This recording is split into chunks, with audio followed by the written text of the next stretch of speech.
Good morning students. सबसे पहले तो मैं आप लोगों को रक्षाबंधन की शुभकामनाएं देता हूं।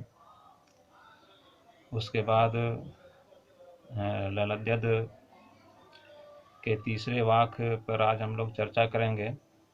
तो शुरू करते हैं। ललद्यद का यह तीसरा वाक ऐसे है। आई सीधी राह से गई न सीधी राह। आई सीधी राह से गई न सीधी राह। सुषुम सेतु पर खड़ी थी, बीत गया दिन आह। सुषुम सेतु पर खड़ी थी, बीत गया दिन आह। जेब टटोली कौड़ी न पाई, माझी को दूं क्या उतराई। अब यहाँ पर माझी को उतराई देने की बात की जा रही है। कहा कि जेब टटोली कौड़ी न पाई, माझी को क्या दूं उतराई। उसके पहले कहा कि आई सीधी राह से और गई न सीधी राह। कवियत्री ललद्यद का कहना यह है यहाँ पर कि मनुष्य जिस समय जन्म लेता है उस समय उसके हृदय में किसी प्रकार का कोई छल कपट राग द्वेष के भाव जो है सो नहीं होता है। और इसीलिए कहा कि आई सीधी राह से। या हम इसको ऐसे भी कह सकते हैं कि ईश्वर प्राप्ति के लिए जो है सो मनुष्य जो प्रयत्न करता है इसमें कि परमात्मा की प्राप्ति के लिए, उसकी प्राप्ति के लिए मैंने पहले एक सरल रास्ते को चुना, जिसे ईश्वर की भक्ति कहते हैं या सांसारिकता के बंधन से मुक्त होना कहते हैं, राग द्वेष छल कपट इत्यादि के भाव से मुक्त होना कहते हैं। कहा यहाँ पर कि परमात्मा प्राप्ति के पथ पर ठीक ही आई थी, सहज भाव से आई थी, आई सीधी राह से, लेकिन गई न सीधी राह। लेकिन बाद में क्या हुआ, जन्म के बाद जब मनुष्य संसार में प्रवेश किया, अर्थात जब संसार को देखा, तो मनुष्य के हृदय में राग द्वेष छल कपट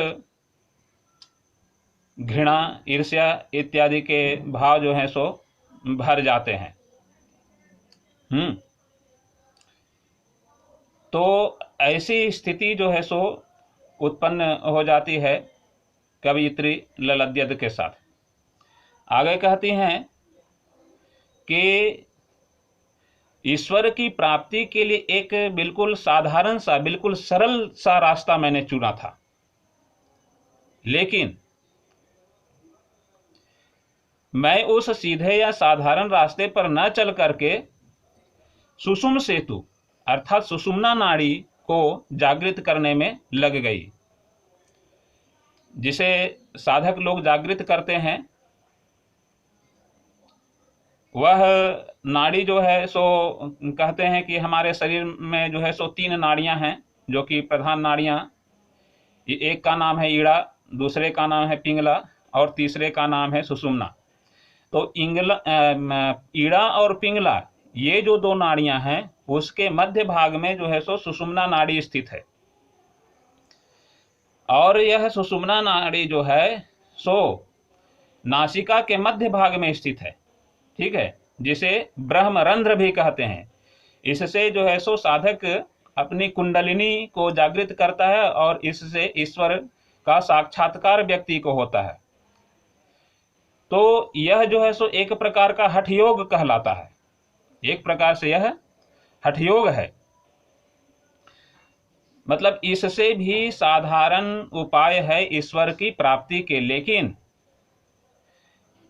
ललद्यद जो है सो उस उपाय को न पा करके हठ योग के तरफ जो है सो अर्थात अपने ध्यान को हठ योग की ओर ले जाती हैं।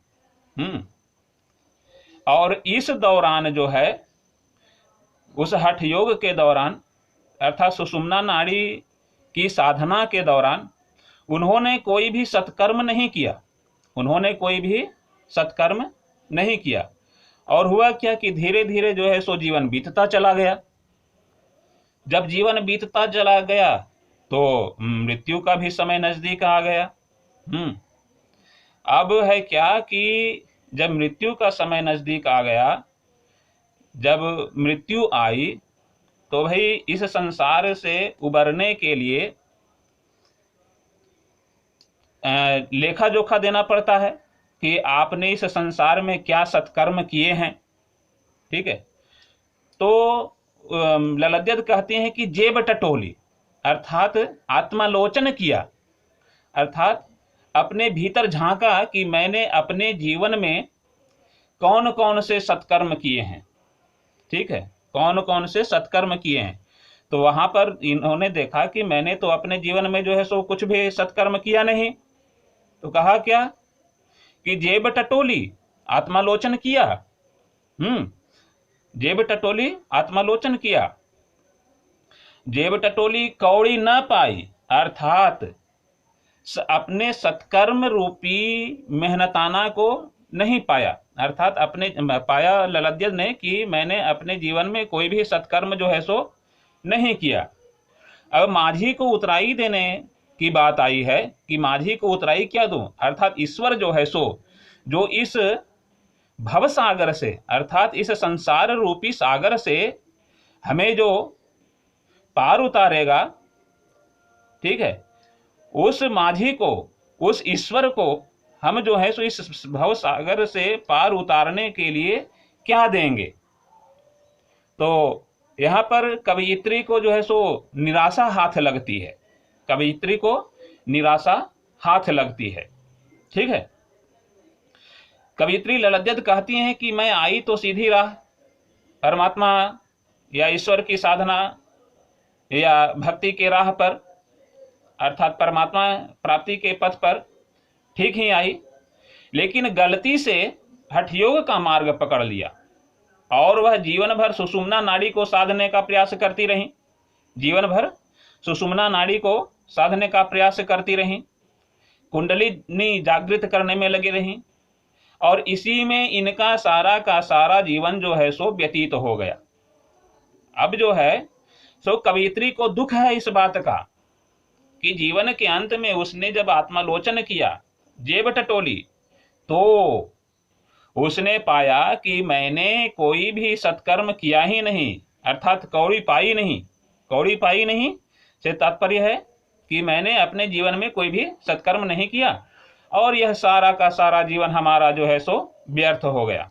अब परमात्मा को सत्कर्म रूपी मेहनताना देने के लिए ललद्यद के पास कुछ भी शेष रह नहीं गया था, ललद्यद के पास कुछ भी शेष नहीं रह गया था।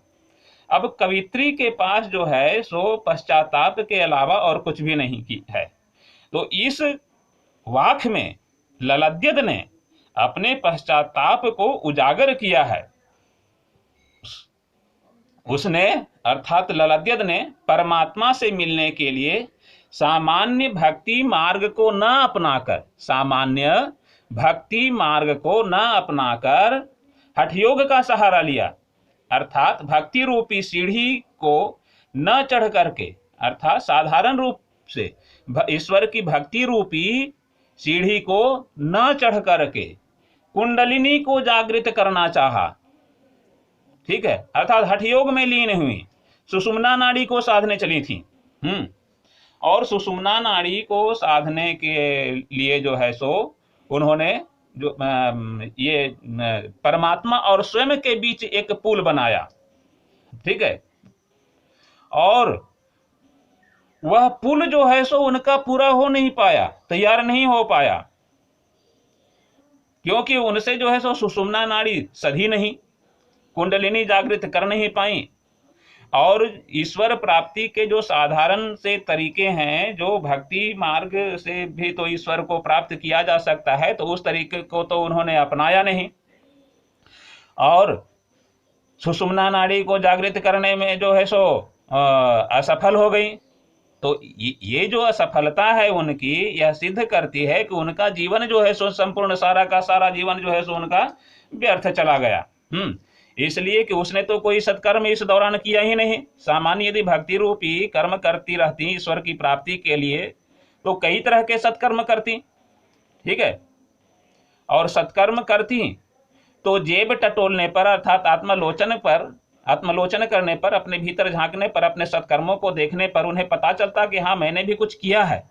अर्थात माझी अर्थात ईश्वर को इस भवसागर संसार रूपी भवसागर को पार कराने के लिए मैं अपने सत्कर्म उन्हें दे सकती हूँ, लेकिन उन्होंने ऐसा किया ही नहीं, उन्होंने ऐसा किया नहीं, ठीक है। यहीं पर जो है सो ललद्यद क्या कहें, पछता रही हैं, ठीक है। यहीं पर ललद्यद जो है सो पछता रही हैं। और ललद्यद ने इस वाक में अपने पश्चाताप को उजागर किया है स्टूडेंट्स, ठीक है। यहाँ पर कवित्री जो है सो सरल राह पर चलने के बजाय हठयोग के जटिल मार्ग पर चल रही हैं। भक्ति मार्ग पर न चल करके हठयोग रूपी कठिन मार्ग पर चल पड़ी हैं, ठीक है। उन्हें लगा कि मैं अपनी कुंडलिनी को अर्थात सुषुम्ना नाड़ी को जागृत कर लूं और सीधे मैं जो हूं सो ईश्वर से साक्षात्कार कर लूं, और इसमें उन्हें जो है सो असफलता प्राप्त हुई, ठीक है। और हठयोग की साधना के दौरान उन्होंने कोई भी सत्कर्म जो है सो किया ही नहीं, और जब किया नहीं सत्कर्म तो जो ईश्वर है जो इस भव सागर से प्राणी को पार उतारता है, तो उसे देने के लिए कवित्री के पास, ललद्यद के पास कुछ भी सत्कर्म है नहीं। अब ललद्यद जो है सो परेशान हैं, और उसी परेशानी को, उसी पश्चाताप को इस वाक में उन्होंने बताया है। ठीक है दोस्तों, फिर से मिलते हैं हम लोग अगली कक्षा में। आज के लिए इतना ही, धन्यवाद।